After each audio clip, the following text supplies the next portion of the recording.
एक बड़ी खबर यह है कि देखिए भारत भी तमाम पहलुओं पर नजर बनाए हुए है। पश्चिम एशिया के हालात पर आज सीसीएस की बैठक में प्रधानमंत्री मोदी की अगुवाई में सीसीएस की मीटिंग होने वाली है।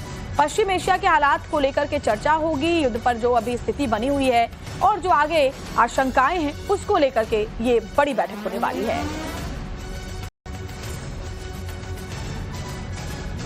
और हमारे वरिष्ठ सहयोगी अमित कुमार हमारे साथ फोन लाइन पर ज्यादा अपडेट को लेकर के जुड़ गए हैं। बहुत जरूरी है अमित जी कि भारत हर पहलू पर नजर रखे और इसीलिए जब से ये युद्ध शुरू हुआ है भारत लगातार बैठकें कर रहा है, विदेश के नेताओं से, बड़े बड़े नेताओं से बातचीत भी प्रधानमंत्री नरेंद्र मोदी कर रहे हैं। आज सीसीएस की मीटिंग में क्या हो सकता है? देखिए 11:30 बजे सीसीएस की बैठक है, जो कि कैबिनेट का ही पार्ट होगा। पहले सीसीएस होगा, इसका फिर कैबिनेट की बैठक है।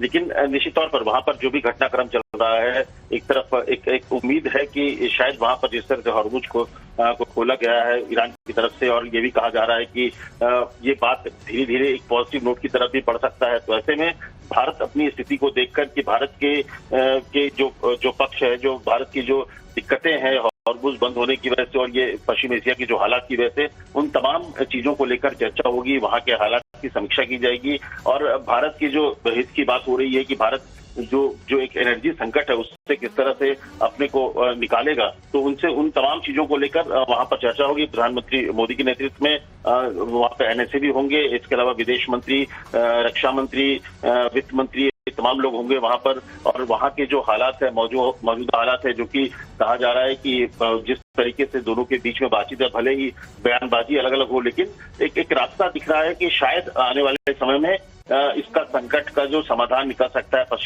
पश्चिम एशिया के हालात में। तो ऐसे में भारत में जो सीसीएस की बैठक होगी प्रधानमंत्री मोदी के नेतृत्व में 11:30 बजे, उसमें वहां के तमाम हालात को लेकर बातचीत होगी, चर्चा होगी। बहुत बहुत शुक्रिया अमित जी आपका तमाम जानकारी देने के लिए। तो सीसीएस की मीटिंग है, 11:30 बजे ये मीटिंग होगी प्रधानमंत्री नरेंद्र मोदी की अगुवाई में।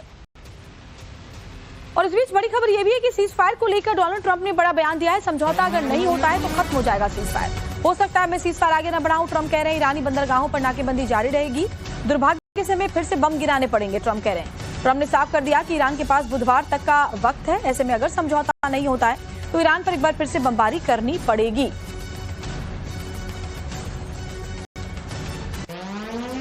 और खबर यह भी कि अमेरिका ईरान में बातचीत से जुड़ी बड़ी जानकारी। सोमवार को इस्लामाबाद में फिर से बैठक होने वाली है अमेरिका ईरान के बीच।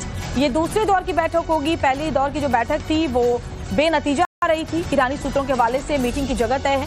फिलहाल अमेरिका की ओर से मीटिंग पर अपडेट नहीं है, लेकिन बड़ी खबर यह है कि इस्लामाबाद में फिर से ये दूसरे दौर की बैठक हो सकती है। और खबर यह है कि नाटो पर ट्रंप का बड़ा बयान। ट्रंप ने नाटो का मजाक उड़ाया। नाटो ने मुझे कॉल किया, ट्रंप कह रहे हैं, लेकिन अब मुझे नाटो की बिल्कुल जरूरत नहीं है।